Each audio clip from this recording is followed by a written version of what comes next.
Good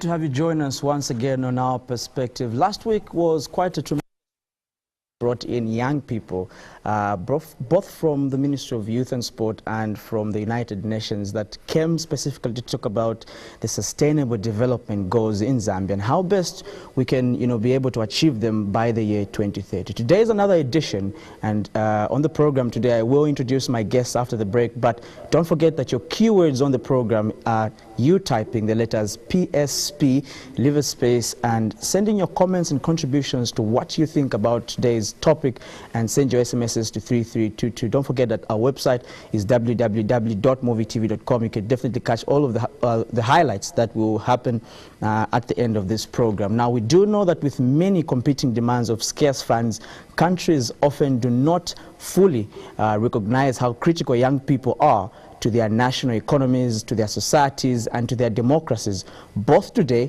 and in the future. And consequently, we do realize that how important investment is to young people and the country at large. And conversely, without adequate opportunities and investment, youth do contribute to the costly problems that distress each world region, such as diseases, violence, and loss of productivity. Now, the accumulation of human and social capital must start at a very young age, as the brain develops very rapidly during early childhood as well as adolescence. Moreover, early cognitive and non-economic skills and health capabilities lead to enhanced effectiveness of later investment, for example. As a result, by building a strong foundation, investing in programs tailored to children as well as youth advances social and economic development, fails to invest in children and the youth. This triggers down substantially to economic, social, as well as political costs, resulting from negative outcomes such as early school dropouts, poor labor in the market entry, for example, risky sexual behaviors, substance abuse, crime, violence, and many other factors. In many countries, in the overall damage to society amounts to several percentages of the gross domestic product per year, for example. And today on Our Perspective, this is quite a huge topic, but we take time to look at what ways can youth participate to the country's investment, to the country's GDP, to the country's economic growth, in addition to our economic agenda. How do we become key contributors to our value addition to taxes, as well as informing young people on how best they can be key economic as well as social transformers in our country, Zambia? My name is Cheswa Kapasa, and on the program today, I will introduce my guests talking about youth participation in value addition and how best they can contribute to Zambia's economy. Let's take a break. Don't forget that your keywords on the program are PSP, leave a space, and you're sending your comments and contributions to the number 3322. Our Facebook page is Our Perspective Movie Television. Keep it here. I'll be back just now. Just a little bit about them and how this young people can understand this. Okay.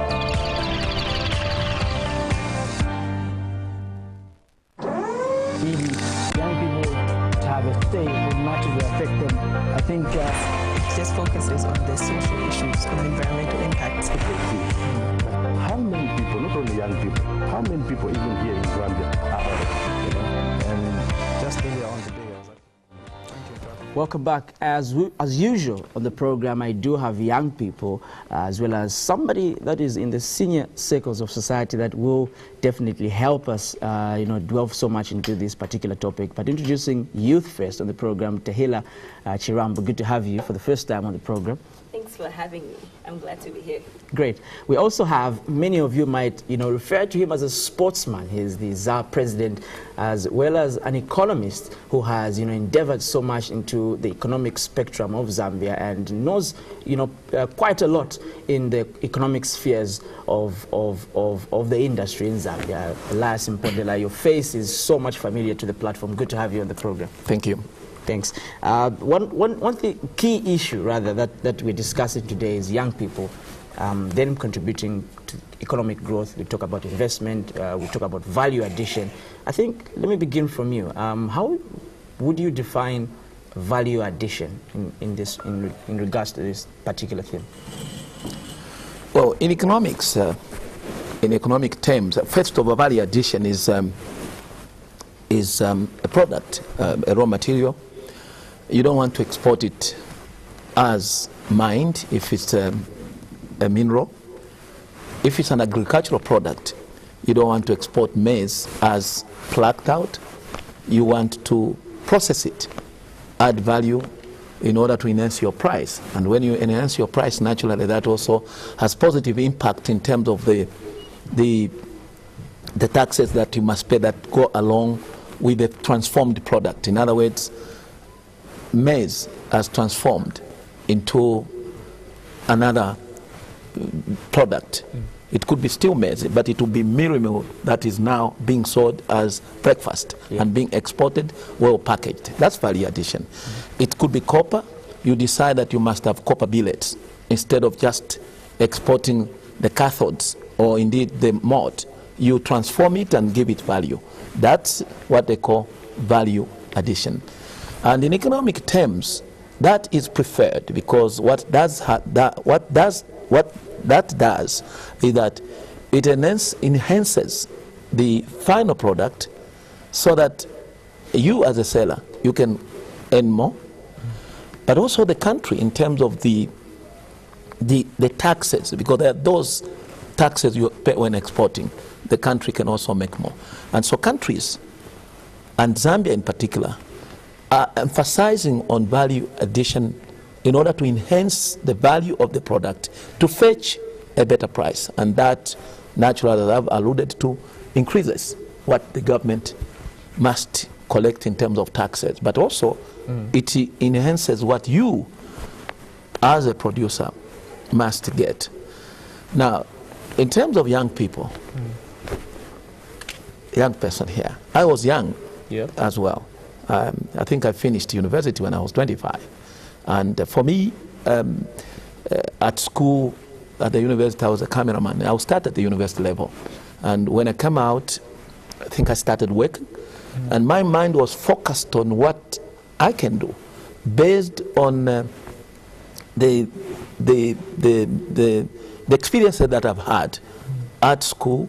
For me, when I say cameraman, immediately I started focusing on doing things myself. I was taking pictures, but the mind for business started developing. And that's why when I finished university, when I started work, and immediately I started doing things like the Sugilanji Gardens, you know. You know, Sugilanji Gardens is another value addition. It used to be a dumbo. Nobody wanted to be there. And I saw an opportunity. Because the mind was psychicked already to creating value on something. There was no fear between me and my partner that the marsh we were seeing or the dumbo that we were seeing was a deterrent to what we can do to transform that particular piece of land into what everybody saw as Sugilanji Garden. That became the real thing in 2003, 2006. I think everybody wanted a wedding, wanted that to have it. So we transformed that land into being from a dumbo to a nice, landscaped land. Even today when you go, it's transforming. We gave it value. The reason why I'm giving myself as an example is, as a young person at the time, I still thought I could do something. And yet, you gave me a definition of a young person between 15 and 35, and the UN defines between 15 and 24. But it works out the same. And so, is it possible that young people can engage in value addition economics in a country?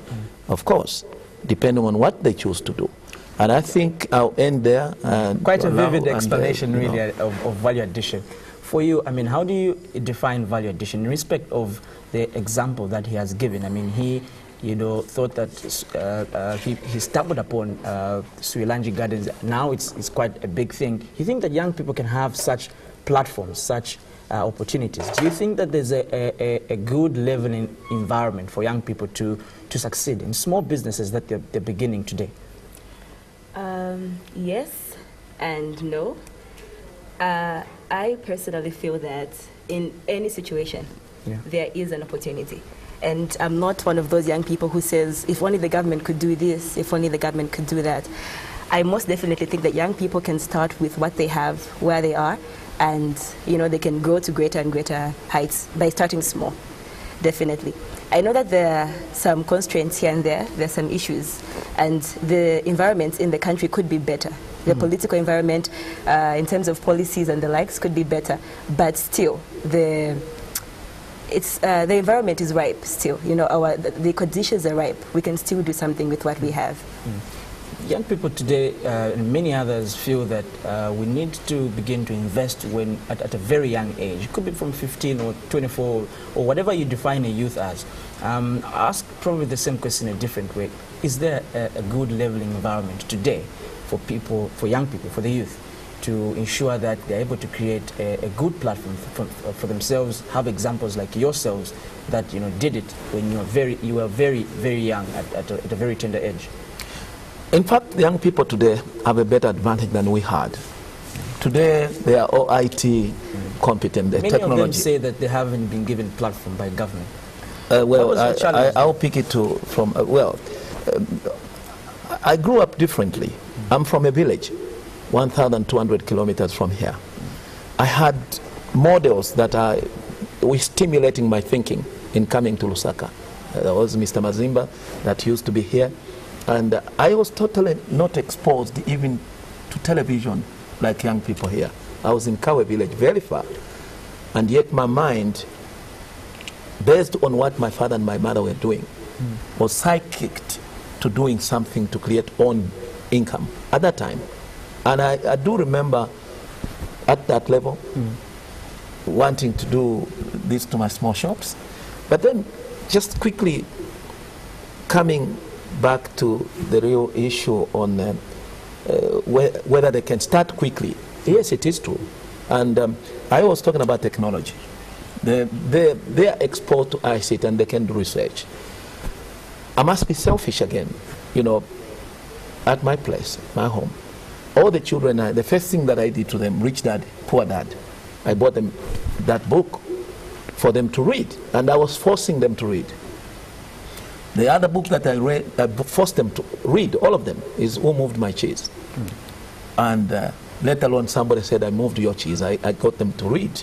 We were having conversations, even as we were doing Suilanj Gardens, to try and psychic them to the mentality of believing in themselves and what they can do.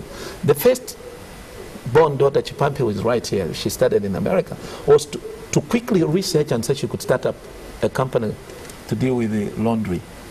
Okay? And so learning from what we are doing at home, they started making those advances. My son, Sula, who is here, started trading, at school, selling this phone. And Suilanj could come up with the technological sort of solution on a lot of things, thinking that when we are encouraging. So really at home where we are, we can encourage. Thinking business, thinking independence, thinking making own resources. Is there a significant challenge that you face? Yes. Back then, that you think that you could relate to today's? That's where probably I'm coming to. Now, when Suilanj researched and said, well, they found that she was so competent on computers, not the sports she does today. And she said, so we said, Sui, can you start a kids' computer company?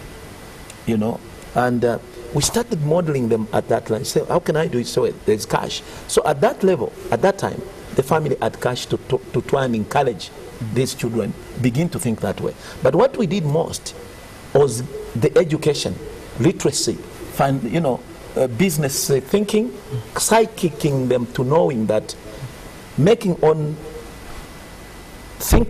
on what they can do can grow them even much stronger. And that's the way they have grown. Even today, if you go to each one of them, they seem to be involved in one or two things that they are doing as individuals, either as a group, as a family, or something to make own money. Now, I said today it's even easier because these people are researching. And the other thing that makes it easier is available funding avenues like the CEC, the Ministry of Youth and Sport, Many of them say that those forums are very, very biased to people that are already known to ministries. Yeah, well, these are the challenges. These are the clogs that we have within the processes that must be delivering. Did you have those forums? We had. In your time? It was even more difficult. Ours was jobs. Other ours was to study to get a job. Them is to study either to do own business. They have access to so much information than we did at the time. And ours, like at my time, the parastatal sector was big and was absorbing us. Them, the absorption capacity in terms of employment available is not there. And therefore they have to depend on creating their own economic activities in which they can invest, going back to investing, and we will define the investing, and begin to become their own boss. And they have more opportunities of those avenues and opportunities where they can become own bosses. Probably bring her in. Do you think that you see many opportunities like he has seen them? I mean, he at a very tender age added to value addition. Many of young people, I think, today have appeared on this program, continue to cry about how much it is very difficult to access the youth fund, for example. How do you look at the economic situation in Zambia, and how do you think that as a young person you can indeed contribute to Zambia's growth economically? I've noticed that a lot of people nowadays like to sugarcoat things, especially with regards to our economy and what's going on. But I think we have to be realistic. And the fact is, things are hard. Yeah. Things are hard, and it seems like they're getting harder. And that almost makes me feel like getting up even more. I think when things are difficult as a person, you are pushed, you are forced to do something. As he was saying, back in the day, it was employment. Employment was easier for them. I remember my uncle was telling me, as soon as I finished school at UNZA, before I even saw my results, I was at work. I just finished school at UNZA a couple of weeks ago, and I've been trying. I started trying to find an internship even before I wrote my last paper, even before I was in third term, and I still haven't found anything. And I feel like at this point we're being pushed into trying something, and we're being, taken there. So that's why I can say the environment is ripe and it's time to do that. But then again, in as much as we are being pushed and in as much as we are being forced to participate, we also need to look at how we are participating and what exactly it is that we're doing. We need to move away from just trading and reselling things, and we need to go to value addition, which is what we're talking about today. We need to move away from selling mangoes on the streets to making mango juice. But they say that entrepreneurship is the biggest employer anywhere around the world. Are you, as a young person, do you think that you're taking advantage of what skills, what talents you're born with today? Yes, I am. Personally, as an individual, yes, I am trying. And I've also been facing the same challenges, issues to do with capital, issues to do with just not having those connections. But as an individual, I have been trying to leverage on what it is that I have. Okay. Sampundi, probably I'd love to bring you in. I know that, in Latin America and the Caribbean, a range of negative youth behaviors reduces economic growth. From your time as well as today's time, are young people just complaining about not having jobs? Many of them complain about having white-collar jobs to make it in the industry or wherever it is that they would make it. You entered into entrepreneurship. I did mention earlier that entrepreneurship, one of the biggest investment platforms that you could get into. From your time, making a comparison to this time, how do you think that our behaviors as young people get to affect us and how we are able to think economically in terms of contributing to the GDP, for example, contributing to value addition? Yeah. Well, first of all, I'll start with the last one. When you increase production, productivity increases. When you do more value addition, certainly you begin to talk about increasing economic growth. Now, economic growth measured in some total of a couple of factors that put in there that you have produced on a number of months. Maybe at the end of the year we are aggregating and saying we'll get 6 points. China is 12 and Zambia we say 6.3. Yeah. Now 6.3 for a population of about 13 million has proved to be quite a challenge. That growth doesn't seem to trickle down and impacting positively on the well-being of the young people. So even if we are a smaller population, and then 6.7 average, that hasn't worked well. If we move to 10, then we are saying the economy is expanding. And what we're also saying that there are more people that are involved in production. There are more people that are involved in value addition. It means that in this country also where we have a slightly higher population of young people, we are saying more of them are engaged in economic activity. They are investing, they are also producing. There are so many small and medium scale industries that are triggered by themselves. And therefore we're saying there's a widespread of economic activity that is being triggered by the young people themselves, and in turn impacting positively on the growth of that GDP, the gross domestic product that we are saying, which is a measure of how the economy is growing. But in Zambia, that's not the case, because one, the financial crisis, accessing, you've already said, even if we've said the Ministry of Youth and Sport is available, CEC is available, Tabeta providing the education that we need, the vocation training that we need, still we have the challenge of accessing the capital that we need for young people to do meaningful work that will enable them to widespreadly contribute to the GDP. So what happens then if we don't have the capital, if we don't have a platform to get investment from as young people? What happens to our ideas? Those many have complained of having ideas that cannot be supported by government, and I continue saying government because it looks like it's the biggest stakeholder in terms of contributing to youth development. Yeah, government is the biggest stakeholder, but I think private sector has come in. There are so many international organizations that are supporting young people attaining employment. I think you know. There are so many organizations. What we need is information availability, and also the skills that we are giving at the training level. And I talked about the vocation training. These must tailor themselves to giving young people what they need in the economy. We've always talked about matching industry requirement and what we are producing from schools. Now we have even a peculiar situation in Zambia. Let's just quickly go in there. There are so many Chinese companies that have come, and so they are the ones that are involved in production. I think so. Road and construction, and therefore capital seems to be moving around them, and they seem to have complete complements of what they require, and therefore the entry points are unlimited for the young people to get in there. What then that means, it works as a negative, but it's also a positive. It pushes us to begin to look at agriculture. It pushes us to begin to look at tourism. It pushes us to begin to look as young people at various forms of investing. Now, one of them is investing in stocks, and you buy, but that requires that you must have been saving. And so the culture of saving at the young age, which I talked about when I gave an example of my children, is important.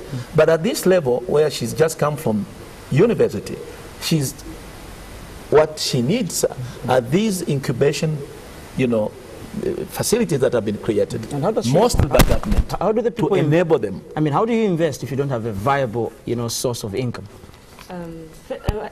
Before I lose my thought, I wanted to come back to what you were saying about the Chinese and production and everything, and how we as youths need to take back our economy.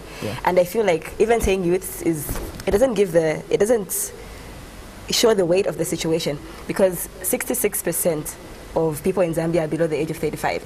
So it's not even just about the youths, it's the majority of people. I should just say we as Zambians should take back our economy and should try to be more, we shouldn't take a back seat, And I feel like we've had enough of excuses. Even the issue of capital. If you are really passionate about something, if you really want to make a contribution, if you really want to make an income for yourself, you can start with what you have. And there are so many other sources of income besides the government. We can't rely on, they can't give everybody capital. And I don't think each and every person needs 50,000 or 100,000 kwacha to get into business. That's not true. You can start with 100 kwacha, and in a year you would have grown. What significant factor do you think that right now lies on young people? Why they can't, force ahead in providing themselves the platform, the capital, the resource, the mind management? Are they getting motivated? What do you think that is the current situation, problem in most young people today? One of the major problems, it's a whole thing, but I think one of the major problems is the dependency syndrome. I think we as Zambian youths have this thing of expecting somebody to, to give you something, be it a relative, parents, or even the government, which I think should not be the case. If you want to do something, if you want to make a life for yourself, if you want to contribute, if you want to create jobs, if you want to create value, just start. Don't expect somebody to come and put a silver spoon in your mouth. Don't expect somebody to come and give you handouts. No. Great. They say many of resources ahead. I had one colleague of mine saying that resources in Zambia right now are centered so much in the construction business, because you see all buildings being done by the Chinese, road construction that you talk about. Is there a possibility that this is why many youth complain about not having youth fund, for example? Is Zambia focusing so much on the construction business, really? Yeah, well, the construction itself, okay, we talked about the Chinese, much more involved, but because mostly they come with capital, but also they come with big equipment. And that removes my dear daughter out of the equation to effectively participate. But also government focus. Because we talked about GDP, remember? Yeah. When we can't grow the GDP, when we can't grow that, it means what goes to the treasury is still inadequate. If we can't create more opportunities that contribute to you talked about taxes, in taxes, and if we can't also manage our tax collection system properly in order to enable the treasury to get enough money, there comes a problem. But also in the budgeting process, if we can't adequately address knowing that we have 66 young people and that they require to be engaged in positive economic activity, if we don't do that as a deliberate policy, then we are creating what you told me in those countries where alcohol abuse, is it abuse or use of, let's say, use of alcohol, bad behavior, violence, and all what we see among young people, we're increasing that. And therefore, as I agree with my daughter here, that young people must push themselves to the limits. It is equally important that the government has a deliberate policy that supports growth of small-scale,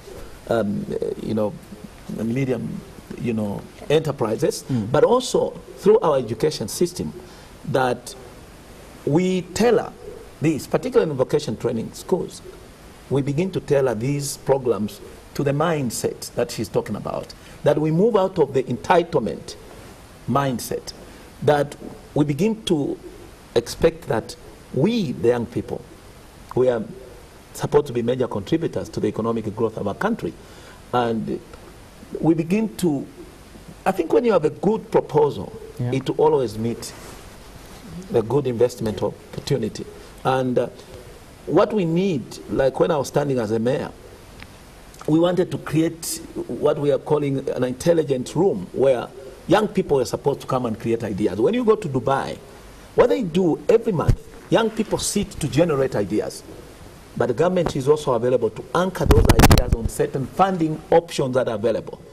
And that's what happens. So the government has to play a critical role in aligning the interest of the young people and also focusing on that the future of tomorrow. The more taxes we want to collect tomorrow. She talks about being dependent. Others, many of the young people, she feels are very, very dependent, probably on their family or parents. Yeah, but we want to move. We need to be psychic from there to creating own employment, creating young people like her that are enthusiastic, that believe that it's much more satisfying to create own wealth. And that's what we see in those countries. Between the age of 20, Michael Jackson, late Michael Jackson, how old was he before he became a millionaire? Zuckerberg, how old is he before he became a millionaire? All these young people that we see there. And I said that they are lucky because technology helps them. So really young people must get out of the entitlement syndrome and begin to utilize the technology that is available. That points to great ideas for proposals, that point to where funding, possible sources of funding could be, so that we release the government, as she put it. But the government has a greater law to facilitate and create a, paraphernalia that supports. I know that the world, young people investing in various options that are available. I know the World Bank finances over $1 billion for youth investment all over around the world. Many young people, again, still continue to have the mindset that they need to be spoon-fed, like she rightly puts it. How do you strike a balance in terms of letting young people realize that they have this role to play, as well as government having that role to play? Where really do they meet? Where do the two meet? Ask the youth, what is our role and what should be the role of government? I know government indeed is to facilitate that we have the resources, but on our end, really, what should really come out? Well, I think that, you remember I gave an example of family. At family level, some of us, we've learned a harder way, coming from very poor backgrounds, and pushed our way up to Lusaka and established a niche of being president of athletics and do a few investments here and there. And my mother and my father, in that, helped me to have that mindset. Today, we have schools that must help that mindset. And we need clubs at schools, Jets clubs, that must be oriented to psychicking our mind to, it's all paradigm shift. The mind must begin to work differently and believing that where I'm going, there are no entitlements. And, but the government, on the other hand, has a role, and it does all that. And that's why they created the Ministry of Youth and Sport, to deal with young people, employment. And there are many other organizations, like you said, international. So where do they meet? And we meet at a point where I can see she may answer it better, because what makes you so vibrant? And what makes you at this age continue to say, entitlement, I don't want, I want to create on? She will give that good example. So we need more young people like this. We need more inspiring, sessions. We need more government organized, workshops and seminars, and permanent places where young people must go and share ideas. And those ideas must be supported. And like I said at the beginning, they are lacking nowadays. I think there are more organizations that can. But what about those children in the villages? How are they being, what about those who are not in Lusaka and cannot speak like her? Where are they getting that? In the United Kingdom, Tahila, probably bringing in many of young people there are young entrepreneurs. They develop their own businesses. They're not many of them are employed by government. Let's bring it back to the Zambian situation. What does it look like for you? I mean, as a young person, just be honest to the viewers and us, really. Aren't you looking for a white-collar job, like they always put it? White-collar jobs are the greatest, being paid jobs. Entrepreneurship, many of them feel that it's quite slow. I'll probably be rich in the next 10 years from now. Are we really being patient, or what could be the biggest deal here for young people? Wow. Okay, I just read it from Unza, and to be honest, I am looking for a white-collar job. Well, I mean, I was a social work student, so I'm not really looking for a typical office job, as you might put it, but I am looking for a white-collar job. But even while I'm doing that, at the moment, I run a small enterprise. So it's about I think it's okay to have a white-collar job. I don't like the mentality that people are now making it seem as if those who want to get into employment, as if that's not right, or as if it's not a sin, to have a white-collar job. No, it's okay. But are you investing? Are you saving your money? Are you adding value to the economy? I would want to be part-time, in a job part-time, and then I'd also want to run my own business. But most people are looking for white-collar jobs, especially those who have degrees or diplomas. I've seen that most who are full-time into business are those who have no choice. Like, for example, if you took if you drove a few kilometers and went to Chipata compound or Ngombe, you'd find that most of the youths there don't have, they don't have a degree or a diploma or a certificate even, and they are forced. But they could have a skill. Yeah, they could have a skill. But most of them are forced into entrepreneurship because of circumstances. And I feel like most of us who have the option to choose to go into white collar jobs, maybe because it's easier, because it's less pressure on you. You know, you do your job and you get your money. While if you're an entrepreneur, you have to think of how you're going to pay people. And people don't really want that stress. Maybe it's a little bit of laziness, you know. Yeah, I think that's where... We have less than eight minutes left, but probably you did highlight that you needed to just define investment, and one of the biggest topics really is us helping young people understand how they can best invest in the right avenues today. As a senior citizen, Zambian citizen, really, you've come from a background that you've explained, and very delightful of your background.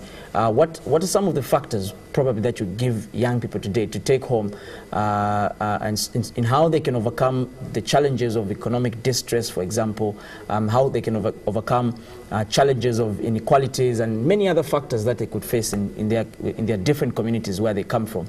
What are some of the things that you think will help young people today to climb the ladder of economic growth? Well, I think first of all, the young people just believe that you are created to do something valuable, and you know, I always quote John chapter 10, verse 10. I have come so that you may have life and have it to the full. Looks like the pastors in. Yeah. So each one of us has been created to make a difference in our own lives, and so the beginning of success, beginning at personal level, where I begin to value my worthy and also know that I've been created to make a difference. And therefore, if I've been created to make a difference, I must begin to be the difference that makes the difference. I must begin to be the difference that makes the difference. And therefore, as a young person listening to me, that's the way I was. I come from 1,200 kilometers, bush, walked no shoes for 7 years, and here I am, pushed my way up to here. Positive thinking. That positive thinking was engineered by several people. Now you young people, you have many avenues from which you can learn. We talked about IT, television, and all these groups that have been formed. So don't allow anybody to tell you that you can't make a difference, because the only time you begin to live happily is when you become your own boss.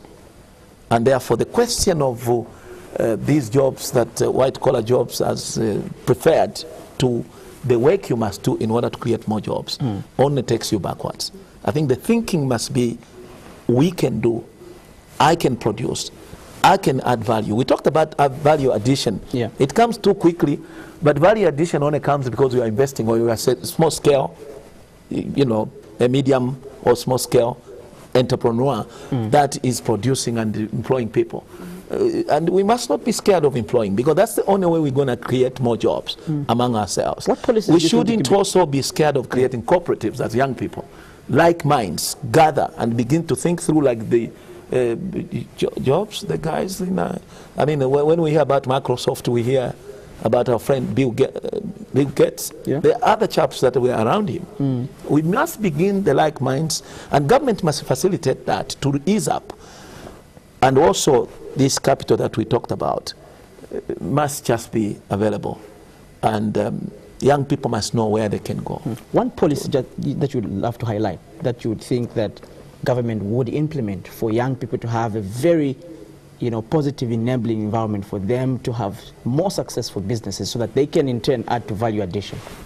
Just one policy that you could think of. I think it's sensitization programs. You know, that after workshops, university, are they enough? After university, there must be structured sensitization centers where young people must go to for inducting them into the economy. It's very critical, because they need to know, what does it mean investing, what does it mean to be an entrepreneur, what does it mean. And the government is already, through CEEC, they are creating parks now that absorb young people into manufacturing, into, you know, steel fabrication, tourism, those that are interested, agriculture. You know, we need to get into the mode where we take advantage of what is available. You know, IT, people have made a lot of money there in IT, isn't it? You know, when you do the WhatsApp, they make so many. We must begin to explore and exploit those avenues as well. Not to be scared or not to love only white-collar jobs, because those will not increase the productivity that we are talking about, and they will not enable us to increase the gross domestic product, the GDP, that will then trigger more growth in the economy. And so you said one. It can't be one. It must be a combination of these. I would love to leave some minutes for you to share, because I know that you stood as mayor. Probably young people would still want to ask questions about that.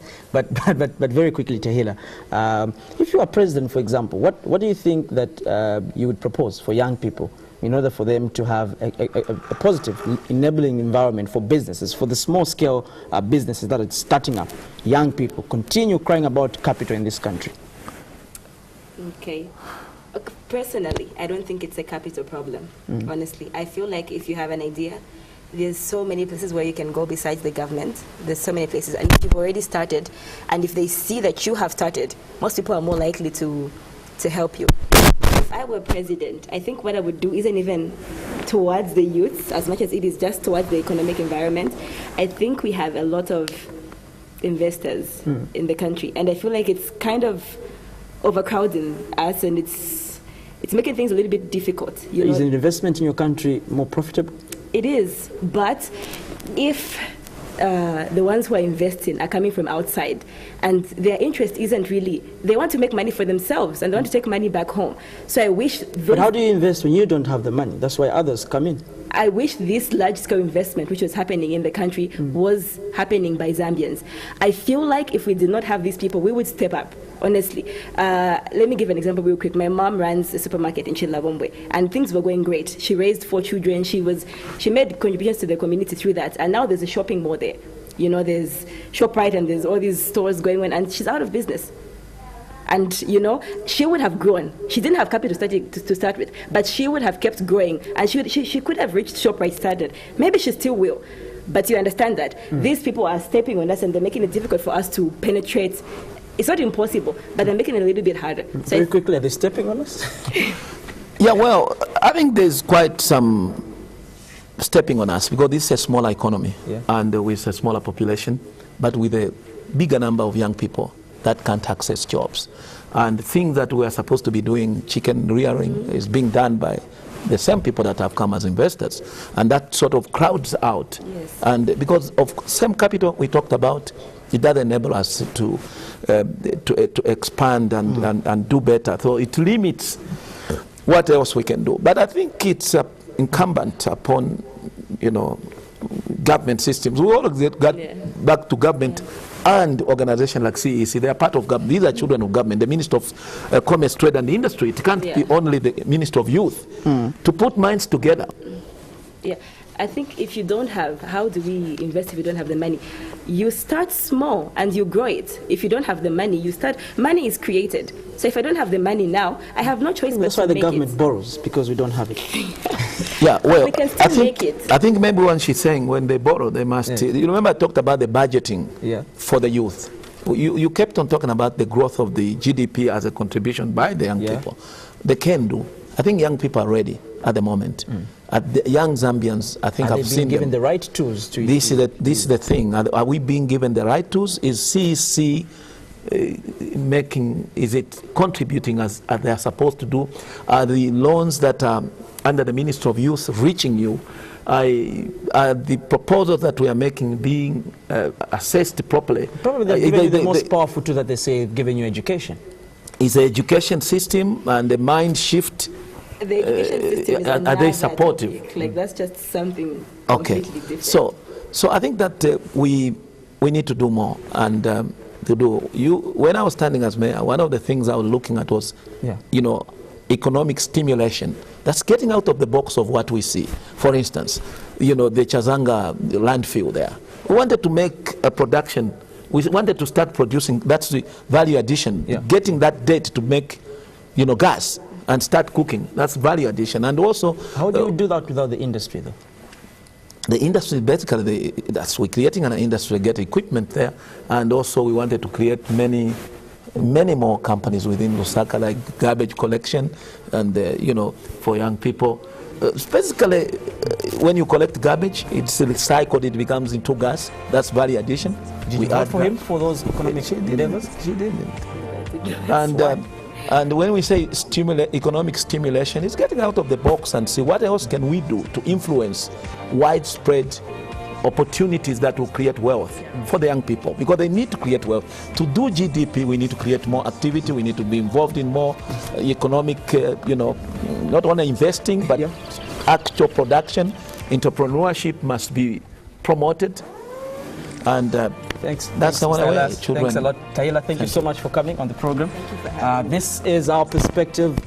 Don't forget your SMSs. Keep coming on PSP space. Your message and send it to 3322. We've been talking and understanding here value addition and how young people are contributing to Zambia's economy. My guest, Tehila, as well as ZAP President, Mr. Elias Mpondera. Thank you for watching. On behalf of my director, Taiza Chela, my research team, Jeremiah Nkonkesha here, my camera person is Masumba, as well as the entire production team, Emmanuel. Thank you so much to the entire technical team upstairs. Catch us again next week, Friday at 17:50 now.